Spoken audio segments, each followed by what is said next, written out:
2025年底，伊朗全国爆发罕见的大规模反政府抗议浪潮，全国31个省份中多达21省几近停摆瘫痪，群众的怒吼此起彼伏，首都德黑兰及各大城市街头燃烧着愤怒与希望，枪声不时响起，血迹斑斑的街道宛如战场一般。伊朗这个中东强国如今宛如置身准战区，抗议民众高喊革命口号，安全部队开枪镇压，全面对峙的场景震撼全球。这场动荡究竟如何爆发，又会将伊朗带向何方？我们将深入探讨这场伊朗自1979年伊斯兰革命以来最严峻的内政危机。这场遍及全国的抗议烈火，导火索正是伊朗经济的崩溃。长年以来，伊朗经济受到严厉国际制裁重创，政府管理不善，又加剧困境。2025年下半年开始，伊朗货币里亚尔汇率狂跌，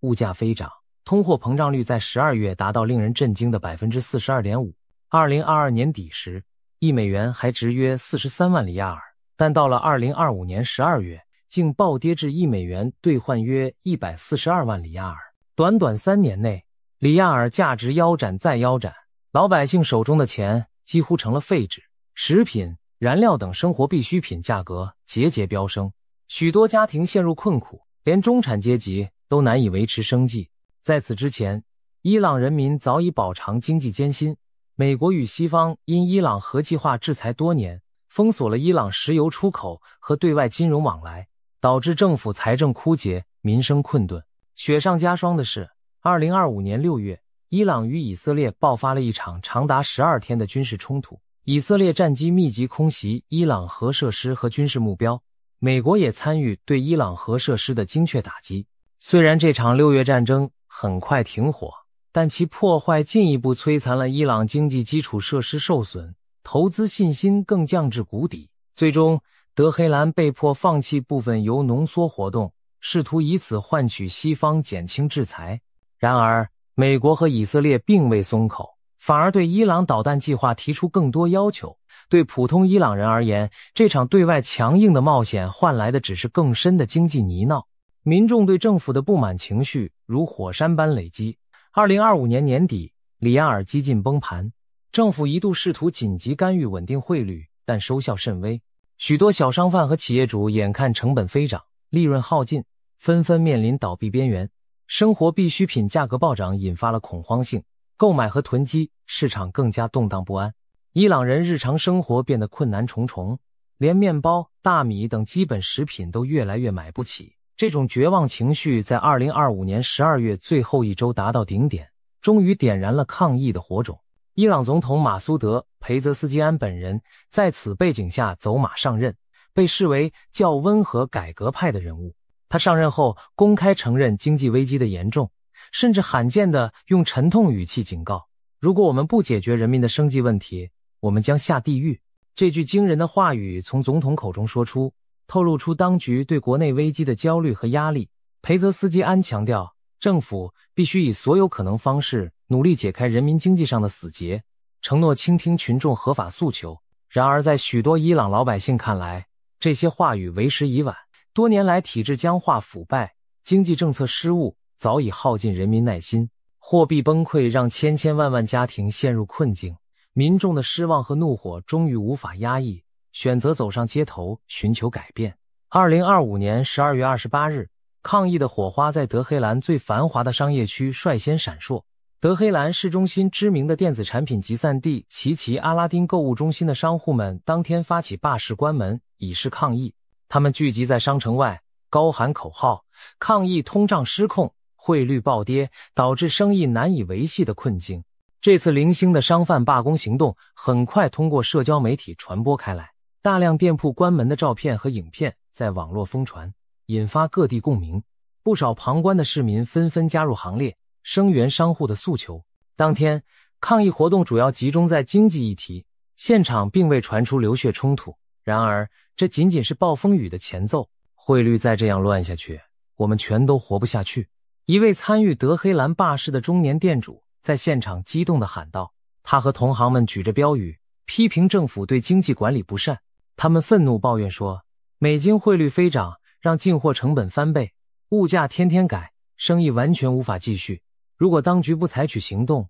他们的小本生意就要破产了。一些抗议者甚至当场恳求周围的警察不要为这种经济搞烂的政府卖命，站到我们这边来吧。可见民怨之深，已经开始试图动摇执法人员的立场。最初这些经济诉求的抗议还保持和平理性，没有报告与安全部队发生冲突。然而抗议人群中的口号，除了批评经济政策外，也开始出现了对执政当局更尖锐的谴责。短短几天内，星星之火迅速燎原，德黑兰的示威引发连锁反应，伊斯法罕、马什哈德、设拉子、大布里士等伊朗各大城市的民众纷纷响应。一开始各地往往也是由商圈、罢市或市场集体关闭引发，随后学生、工人乃至家庭主妇都走上街头加入队伍。抗议浪潮席卷全国，高涨的民怨仿佛找到了宣泄口。许多评论人士惊呼，这已经是伊朗自2019年和2022年抗议风潮以来规模最大的一次示威运动，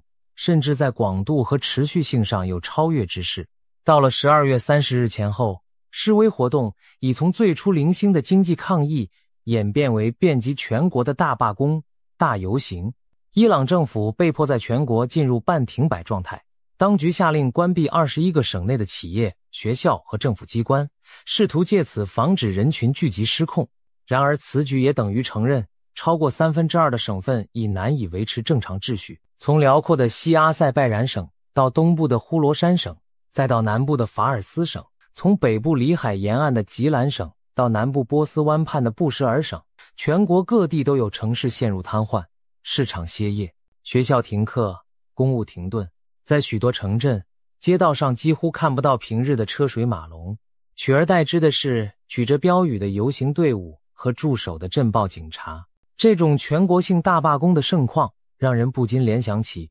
1978年末推翻巴列维王朝前夕，伊朗全境工人、学生联合罢工的历史场景。46年过去了，历史仿佛在伊朗重演，全民性的抗争再次将统治者推向风口浪尖。各地抗议人群的口号也不断升级，从经济议题逐渐扩大到政治诉求。在德黑兰街头，无耻，无耻的喊声响彻天空，愤怒的群众用无耻痛斥当权者对人民疾苦的冷漠。在古老名城伊斯法罕和科尔曼沙阿，夜晚的广场上爆发出打倒独裁者的呐喊，直接矛头指向最高领袖阿里哈梅内伊及宗教统治集团。在一些大学校园里，学生们勇敢聚集，高喊打倒独裁者，打倒哈梅内伊，表达年轻世代对政治高压的不满。一幕幕场景仿佛回到了2022年马萨阿米尼之死引发全国抗议时，年轻学子们对权威的抗争。而这次不再仅是年轻人在呐喊，老板、工人、长者都一同喊出了相同的口号。最出人意料也最具象征意义的是，许多城市出现了公开怀念巴列维王朝、呼唤王室回归的声音。在哈马丹、德黑兰、阿拉克等地的游行人群中，响起了沙阿万岁、沙 Javed 的口号，人们竟喊出对前国王的称号沙阿表示尊崇。这在伊斯兰共和国成立近半个世纪以来几乎是不可想象的场景。一些年长民众带头高呼里萨王，愿你的灵魂安息，公开向巴列维王朝的开创者里萨汗致敬。更有示威者喊出这是最后一战，巴列维就要回来。这样惊人的口号宣称要推翻现政权，让巴列维家族重掌伊朗的决心。深夜里，在西部城市多鲁德和南部霍拉马巴德的街头，都有人高唱传统诗歌改编的口号，沙阿要回家，暴君将被推翻，用波斯古代神话中残暴暴君扎哈克来比拟现任领袖，誓言迎接国王归来。这些要求恢复君主制的口号表明，当前抗议运动已经超越单纯经济议题，转变为对整个伊斯兰共和体制的质疑与挑战。事实上，自从2022年女性、生命、自由抗争以来，伊朗社会中追求世俗民主改革的呼声日益高涨。如今经济崩溃成了压垮骆驼的最后稻草，把不同光谱的反对力量推到了一起。从怀念巴列维王朝的君主派，到2009年绿色运动的改革派支持者，再到2022年为女权平权抗争的年轻一代，各路反对者此刻异口同声，将矛头对准了现政权。他们的共同诉求是结束腐败无能，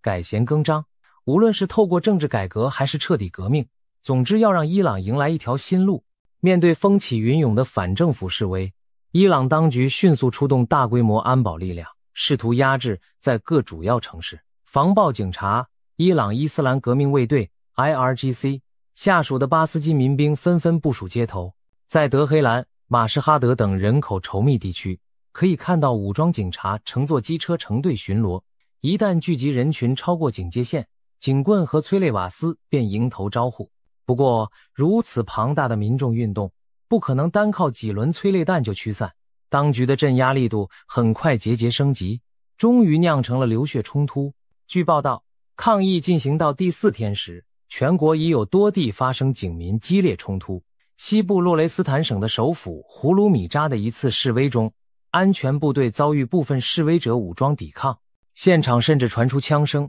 子弹在街道上呼啸而过。在混乱的交火中，至少有2名示威者中弹身亡，也有多名人员倒地受伤。这是当地官媒首次承认有武装示威者出现，显示抗争在部分地区已演变为类似于小规模起义的态势。此前同一地区已有传闻指数名抗议者遭镇压死亡，只是官方未予证实。现在官方改称仅有2人死亡，但从种种迹象看，伤亡人数可能远不止此。在另一起事件中，洛雷斯坦省有抗议者在冲突中丧生，遗体下葬时引发了新一轮骚乱，死者的葬礼上聚集了大量愤怒民众，结果送葬队伍又与镇暴部队爆发流血冲突，场面极度悲愤。伊朗的抗议往往如此，一人的血会唤起100人的怒，形成暴力循环升级。在南部的法尔斯省首府设拉子，街头视频显示一名抗议男子腿部中弹，鲜血直流，一旁人们慌乱呼喊救命，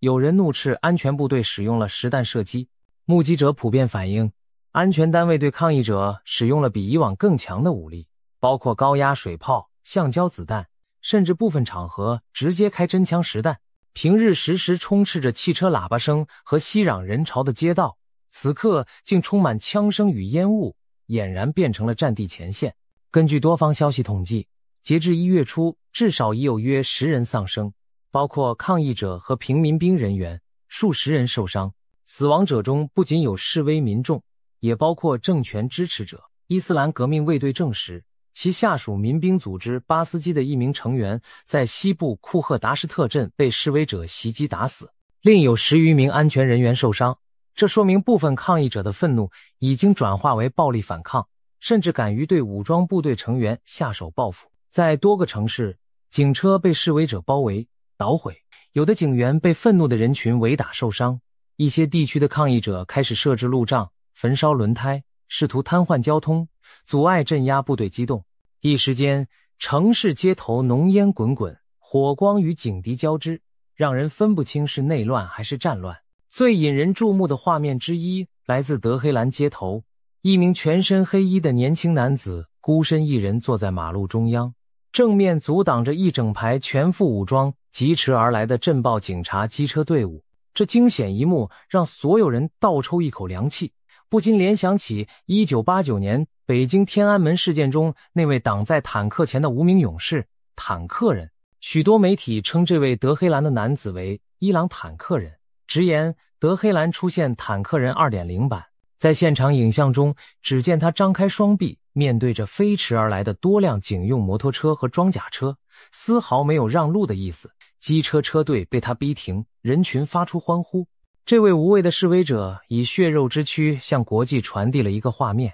伊朗人民中不乏愿意冒死对抗强权的勇气与决心。类似的肉身挡车画面在伊朗多地出现，象征着民众不畏强权的反抗精神，震撼人心。同时它也说明，官方调动了装甲车辆进城，镇压力度已到达极危险的程度。镇压机器的锋刃此刻无比锋利残酷。在伊朗最高领袖哈梅内伊的授意下，安全部队奉命对和平示威者和暴徒区分对待。对于手无寸铁、仅仅表达经济诉求的群众，当局宣称愿意耐心倾听，但对于那些高呼反政权口号、与警察发生冲突的人，哈梅内伊断言他们是受境外势力煽动的暴徒，这些暴徒必须被惩治，必须被压制回他们该在的位置。在强硬路线指示下，伊朗警察和革命卫队对强硬示威者绝不手软。德黑兰南郊一处据称是抗议者据点的地区，连夜遭到革命卫队突袭清场，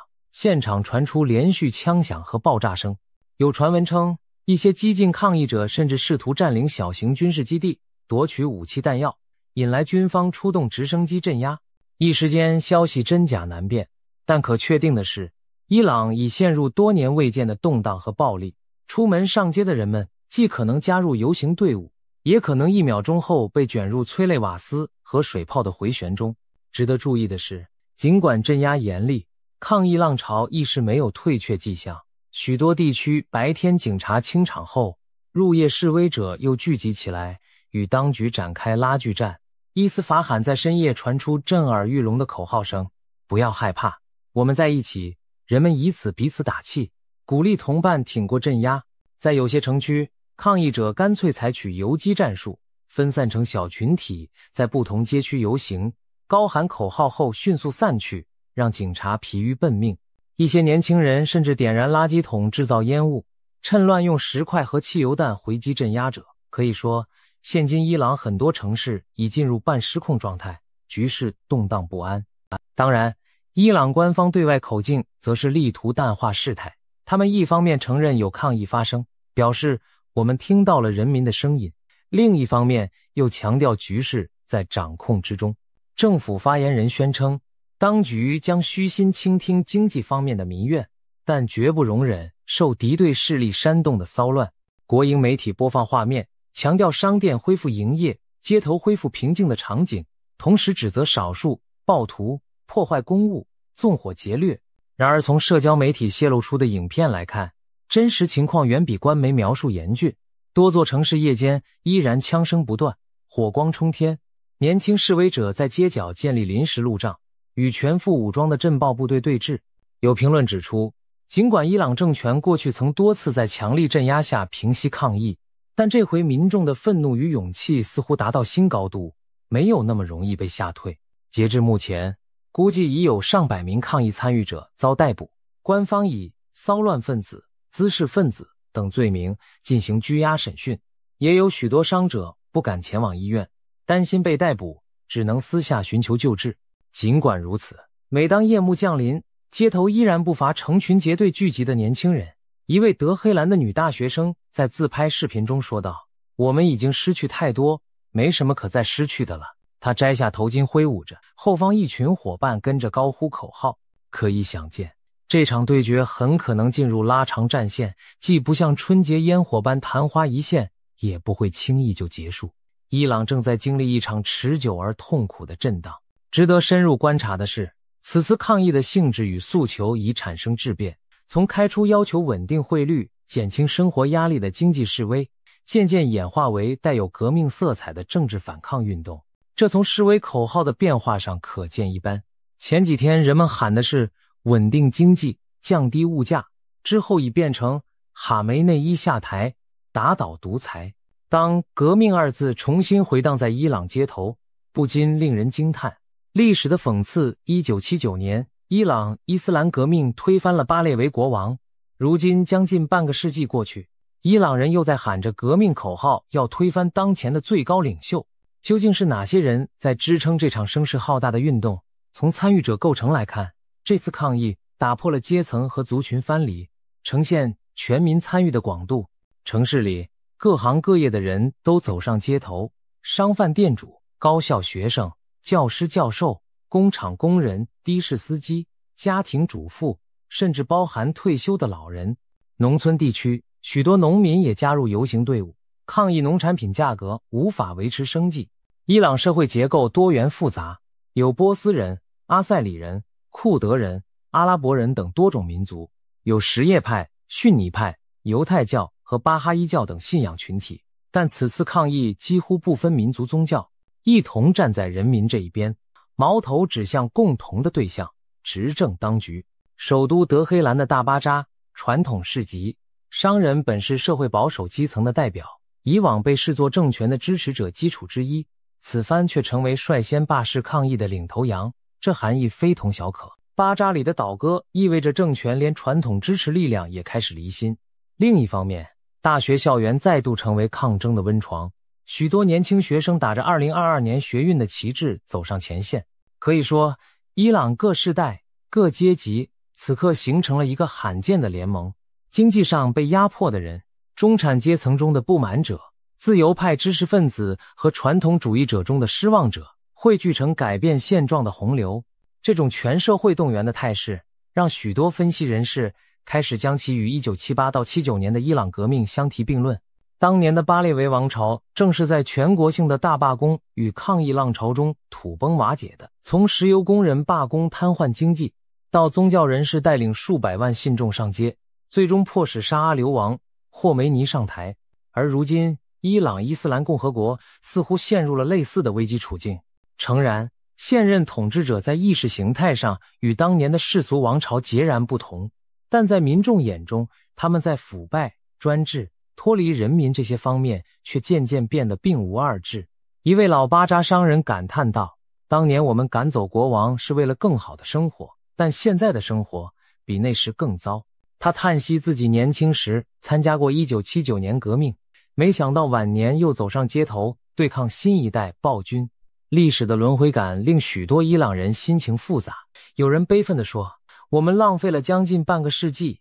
绕了一大圈又回到起点。更令人玩味的是，前朝王室的后人如今成了抗议者寄望的对象。伊朗末代国王穆罕默德·里萨巴列维的儿子，流亡美国的前王储里萨巴列维，近来频频发声，公开声援伊朗国内的示威者。他在社交媒体上以波斯语发布视频，称赞民众的勇气，并表示伊朗人民有权选择自己的未来。里萨巴列维呼吁军警不要对手足开枪，甚至暗示若政权垮台，他愿意回国服务。有趣的是，示威现场真的出现了不少高喊王室口号的民众，他们举着旧王朝的狮子太阳旗帜，唱着巴列维时代的国歌。有些年轻人或许未经历过王朝时期，但在经济极度崩溃，对现政权失望至极的情况下，也愿意把希望寄托在让国王回来这个激进方案上。正如有抗议标语写道：宁要国王，不要最高领袖。历史真是充满讽刺，当年伊朗人民抛弃了君主制，建立伊斯兰共和，如今却有人要抛弃伊斯兰共和而重新拥抱君主制。这种巨大的民意反转折射出伊朗人民对现状多么不满，也说明经过40多年的宗教统治，许多人宁愿选择一条截然相反的道路。当然，也有不少抗议者希望的是建立民主共和的新秩序，而非回到王室统治。他们与君主派之间或许理念不同，但此刻双方有着共同敌人。正如一位女性权利运动者所说，我们之间有分歧，但当务之急是团结推翻压迫我们的体制。在这场运动中，可以看到前些年女性、生命、自由口号的旗帜重新出现，女性示威者依然勇敢地摘下盖头，走在队伍前列。这意味着社会自由和政治自由的诉求同经济正义一道，交织成了此次抗议的核心驱动力。民众不仅要求吃饱穿暖，也渴望尊严和权利，这已经远远超出政府简单撒点钱控制物价所能安抚的范围。如此大规模的动荡自然引起国际社会高度关注，尤其是美国和以色列等与伊朗长期对立的国家更在第一时间表态。美国总统川普对伊朗局势紧紧盯视，他在社交媒体上发文明确警告德黑兰当局，如果伊朗像以往一样对和平示威者开枪，用暴力杀害他们，美国将出手营救示威者。我们的武器已经上膛，随时准备行动。这番强硬言论前所未见，等于公开表示美国可能因伊朗国内人权问题进行军事干预。一时间举世哗然，川普总统真的会派兵进入伊朗吗？要知道，美伊之间一直敌对40余年，但美军从未直接出兵干涉伊朗内政。如果华府真的动武，那将是改变中东格局的重大事件。伊朗当局立刻对此做出强烈反应。哈梅内伊身边的高级幕僚前议长阿里拉里贾尼公开指责美国和以色列策动伊朗国内示威，称川普的言论是在煽动颜色革命。他警告说，美国若胆敢插手伊朗内政，整个中东都将陷入混乱，美军在中东的士兵将面临巨大危险。伊朗外交部也动作迅速，已透过驻联合国代表向联合国安理会递交照会，谴责川普的非法威胁，要求国际社会制止美方干涉。一时之间，美伊隔空对峙升级，言辞毫不相让。有分析认为，川普此举固然是声援伊朗人民，但也给了德黑兰当局口实，把内部危机归咎于外国敌人干涉，从而试图团结一部分民族主义民众支持镇压。这种局面可谓双刃剑。对抗议者而言，美国的支持也许是一剂强心针，但同时他们也担心真的引发外国军事行动，将使伊朗陷入战火。事实上，美军在波斯湾地区虽然保持高度戒备，但并未有明显增兵举动。美国政府也在权衡各种选项，包括通过技术手段支援抗议者通信，对镇压负责官员实施新制裁，甚至考虑秘密行动干扰伊朗政府运作等。换言之，美方更可能采取间接方式声援伊朗民众，而不一定会真正出动地面部队。然而川普如此高调的准战争言论本身就是向伊朗政权施压，试图下阻其进行大规模血腥镇压。毕竟2019年伊朗汽油涨价引发抗议时，据传有上千名平民遭当局枪杀镇压，而这次如果伊朗再胆敢制造类似大屠杀，美国或许不会坐视。除了美国，以色列也表现出异乎寻常的关注与介入。以色列总理内塔尼亚胡多次发表谈话，称伊朗政权把资源浪费在核武和代理人战争上，导致民生凋敝，支持伊朗人民追求更好生活。有更劲爆的消息称，以色列情报机构摩萨德罕见地直接通过渠道呼吁伊朗民众继续抗议，并暗示将在实地支持他们。虽然摩萨德的所谓实地支持细节不明，但联想到近年以色列在伊朗境内暗杀科学家、破坏军工设施等秘密行动频繁，不难推测他们可能加大情报战线上对伊朗政权的施压。同时也确有迹象显示，伊朗境内的一些宣传传单、翻墙网络设备来源可疑，背后似有外部势力提供资助。以色列此举无疑是为了削弱其宿敌伊朗。一旦伊朗出现政权更迭或内乱，对以色列而言都是战略利好。因此，以色列方面几乎公开站在了伊朗抗议者一边。不过，外部声援也是一把双刃剑。伊朗官方立即抓住这些表态大做文章，极力将目前抗议形容为外国策动的颜色革命阴谋。哈梅内伊在公开讲话中重申老调，声称一群被敌人煽动或收买的人混入商人学生中，呼喊反宗教、反国家的口号，这才是问题所在，把矛头指向美以等敌对势力。他甚至强调，美国终将被赶出中东，试图唤起民族主义情绪。在这番操作下，一些原本犹豫的保守派民众开始担心国家主权、安全受威胁，而动摇对抗议的支持。有亲政府集会组织起来，高呼反美反以口号，试图与街头反政府示威抗衡。可以预见，国际角力将不可避免地牵动伊朗内部动态。一方面，外力的支持可能鼓舞反对派士气，另一方面，政权也将利用外敌论来分化国内舆论，巩固其基本盘。除了美，以其他各方反应则较为克制。欧盟各国普遍呼吁伊朗政府尊重和平示威权利，避免过度使用武力，但措辞谨慎，毕竟欧洲不愿刺激伊朗，以免核问题更棘手。俄罗斯和中国则站在伊朗政府一边，反对外部干涉。莫斯科表示相信伊朗能自行解决内部问题，暗批美国企图颠覆他国政权是危险行径。北京的表态则回避直接评论示威，只是一贯强调维护稳定，反对外部干涉主权，实则隐含支持德黑兰镇压的立场。毕竟中俄都是伊朗的战略伙伴，不愿看到盟友政权动摇。然而中俄也不会投入实质资源帮伊朗摆脱困境。例如伊朗期待中国出手纾困经济，但中国自身经济增长放缓，加之忌惮美国制裁，也不敢大规模资金援助。俄罗斯因卷入乌克兰战争自顾不暇，更不可能分心协助伊朗。因此伊朗政权在国际上其实相当孤立，想寻求外援挽救经济或平定内乱都希望渺茫。值得一提的是，此次抗议对中东地区局势也可能带来连锁反应。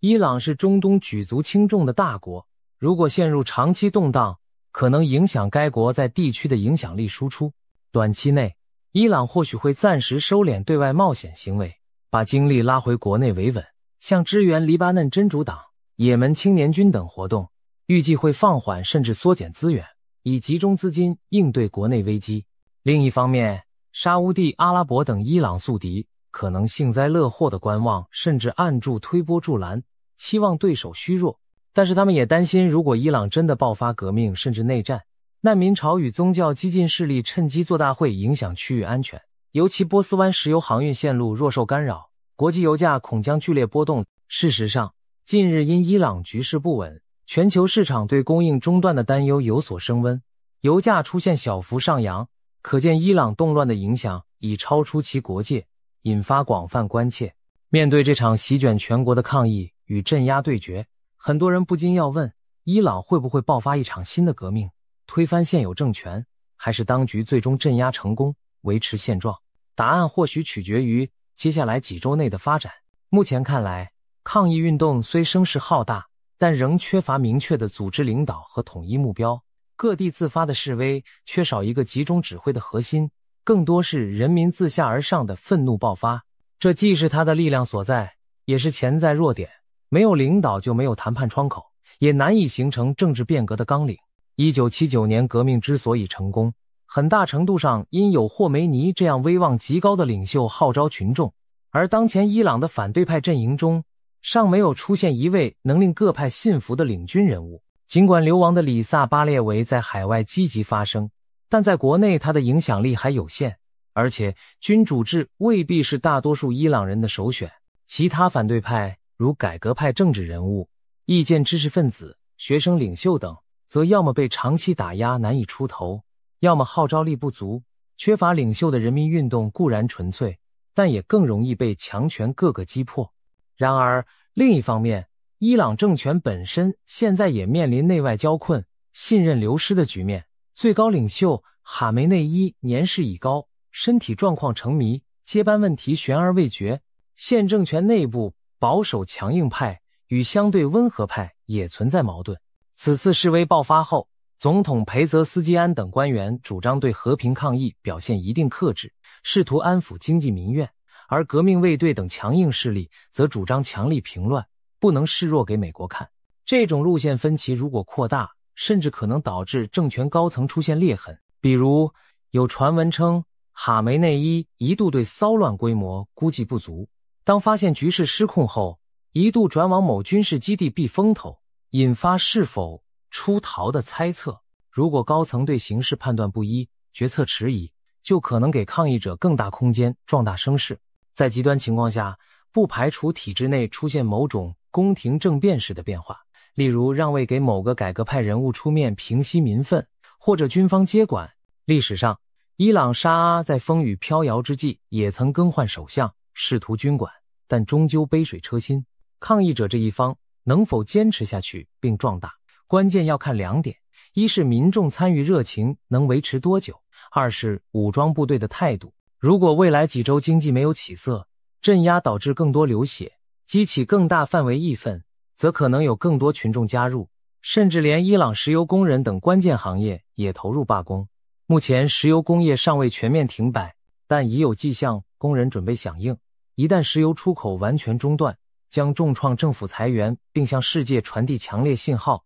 类似当年压垮沙阿政权的致命一击。反之，若民众在高压下逐渐感到恐惧，对外援失望，抗议规模可能慢慢缩小，被当局各个击破而平息。更关键的是，军队和安全部队是否保持忠诚。迄今为止，革命卫队和巴斯基尚无倒戈迹象，他们利益深深绑定现政权，短期内不太可能轻易倒向民众一边。但是也有分析指出，如果抗议持续并扩大，基层士兵和警察长期与民众对峙，难免产生厌战与同情。本次运动中已有抗议者呼吁安全部队不要对着我们的胸口开枪，表达兄弟姐妹情谊。如果未来镇压导致大规模伤亡，军队内部或出现良心反弹，一些士兵可能拒绝开火，甚至倒戈。这一幕在1979年革命时曾经发生过，沙阿的精锐卫队在人民海洋中溃散，部分军人最终选择站到革命那边。